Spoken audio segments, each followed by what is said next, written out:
Juhan Kuusi Dokfotokeskuses on avatud näitus Sumimasen, mis viib külastaja hetkeks Jaapanisse.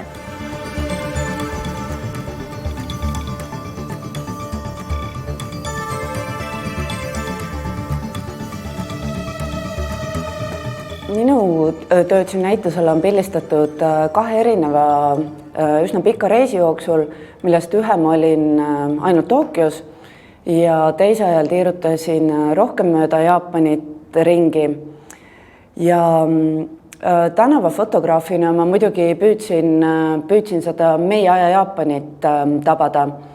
Ja absoluutselt ei läinud ma sinna otsima kõiki need klišeesid, mida me Jaapanis teame. Palju inimesi ristmikku ületamas kusagil miljoni linnas, kindlasti geishad, teetseremooniad, võib-olla mingi idülliline udune mäetipp. Aga kui sa seal tänaval oled ja see geisha õpilane Maiko sulle vastu jalutab, siis ma ei suuda jätta seda fotot tegemata. Ja need klišeed on sündinud täiesti põhjusega, sest need on need kaadrid, mis igale tänavafotograafile seal kogu aeg vastu tulevad.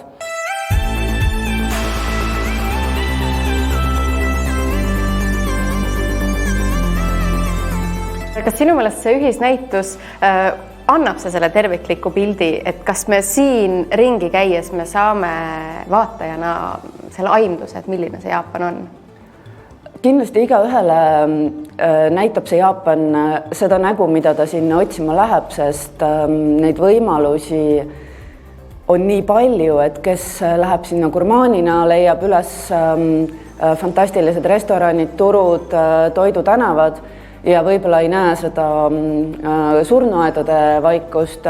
Kui sinna läheb arhitekt Ott Kadarik, siis ta leiab üles kõige veidrama arhitektuuriga majad, ilma et ta selleks võib-olla väga pingutamagi peaks, sest ta lihtsalt märkab seda.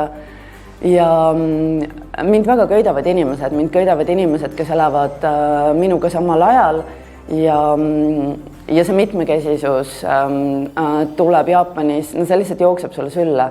Sest ma arvan, kui tänavafotograaf peaks kirjeldama paradiisi, siis see kirjeldus kattuks 100% Jaapaniga.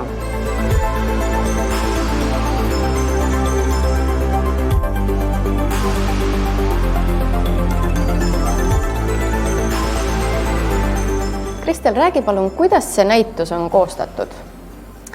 See näitus, nagu meie eelmine näituski, sai algus meie avatud kutsungist, mille abil me proovisime selgitada välja, millega siis tänased Eesti fotograafid tegelevad, milliste projektidega. Ja üks projekt, mis nii-öelda sealt silma paistis, oligi Jaapani teemaline. Aga siis Jaapan kerkis esile teistest välisriikidest ja reisifotodest? Ja võib-olla täpselt need fotolood ise ka. Ja lähtusime siis eelkõige sellest, et olekski seda Jaapanit väga erineva nurga alt ja samas säiliks ka fotograafide siis oma isikupära või see, mis neid just kõnetab. Nii Silve kui Rasmus, kes ka väga palju tänavatel liiguvad ja inimesi erinevates situatsioonides tabavad. Ja siis Eliis Laul, kes võib-olla selles mõttes oma käekirjaga on kõige erilisem just selle tõttu, et teda huvitavad või mis seda nimetasime sellised kohad, kuhu nagu ei satugi, et nii-öelda ei kusagil. Ja siis ka Rait Tuulas, kelle valikust me valisime just sellised kohtumised ka inimestega. Ava palun ka selle näituse pealkiri. Sumimasen, et see on üks oluline sõna, mida siis Jaapanis olles või sinna minnes on kohe vaja selgeks õppida. Et selle me siis õpetame ka siin Eesti publikule. Et selles osas ongi selline võlusõna, mis tähendab väga palju olulisi asju. Et ühelt poolt on tal selline vabandust palumine, siis sellega võid pöörduda inimese poole, sellega võid väljendada seda, kui sa ei mõista teda ja sellega võid ka niimoodi meeldivalt head aega öelda. Nii et selline väga rikkalik sõna. Aga räägi paarist nendest hetkest, mida sa tabanud oled. Näiteks see esimene foto kollaste vihmavarjudega. Ja rääkides sellest tempost ja inimmassidest, siis tegelikult Jaapan võib olla väga lõõgastav. Kui meie oleme kõik kuulnud kuulsatest mudavannidest, mõned on võib-olla seda ka kogenud, siis Jaapan pakub palju meeldivamaid võimalusi, näiteks võtta kuuma liivavanne, mis pakub tegelikult lapsikut rõõmu, sest sind kaevatakse liiva alla nagu lapsepõlve rannapuhkusel, kus siis soe liiv saab leevendada lihasevalusid, liigesevalusid. 20 minutit hiljem sind kaevatakse välja, käid duši all ja lähed rõõmsalt oma kontoripäeva jätkama. Aga need, millest sa enne rääkisid, et need esimesed arvamused, et tohutud inimmassid, käisid sa seal Shibuya ristmikul, oli seal nii palju rahvast? Loomulikult, see on Jaapani liiklus on tegelikult ikkagi mitte lihtsalt liiklus, see on kunstivorm omaette. Ja Shibuya ristmikul 5 kohast need inimmassid iga 30 sekundi tagant lähevad liikvele, kui süttib jalakäijale roheline tuli ja 2500 inimest seal korra minutis kohtub ja paiskub üle selle Tokyo uuesti laiali seejärel. Ja see on vaatepilt, mida võib jälgida tunde. Et kui terve Eesti sellise keskmise suurusega linna jagu inimest korraga ristmiku ületab. Aga söögielamused, said sa mingeid fantastilisi söögielamusi?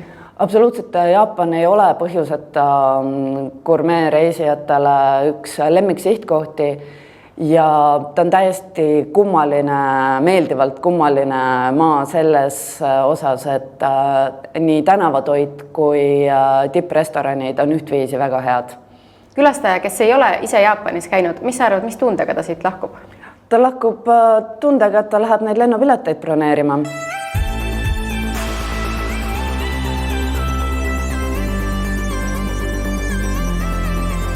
Lisaks sellele, et seintel on fotod, siis tegelikult te olete ju üritanud siia luua sellise mõnusa keskkonna, kuhu võibki ennast ära kaotada, et veidi selline jaapanlik. Jah, et see on, ütleme, meie keskuse ja kuraatorite alati selline üks väljakutse ambitsioon, luua kohale midagi kogemuslikku, mis on just täpselt siin ruumides. Et muidu võiks ju fotosi vaadata ka telefonist või arvutist, aga et see, mis siin kõik kokku tuleb, et see loobki sellise erilise näituse kogemuse. Samamoodi on ju dokumentaalfoto see valdkond, mis ju kõnetab igaühte, sest et need on ikkagi fotod elust enesest ja kui seda teha hästi kvaliteetselt ja huvitavalt ja isikupäraselt, siis on veel see eriti rikastav võimalus nagu nautida kunsti, kuid samas tegelikult saada palju teadlikumaks palju erinevatest teemadest, et samamoodi nagu täna siin on ju Jaapani kultuuri puudutaval näitusel.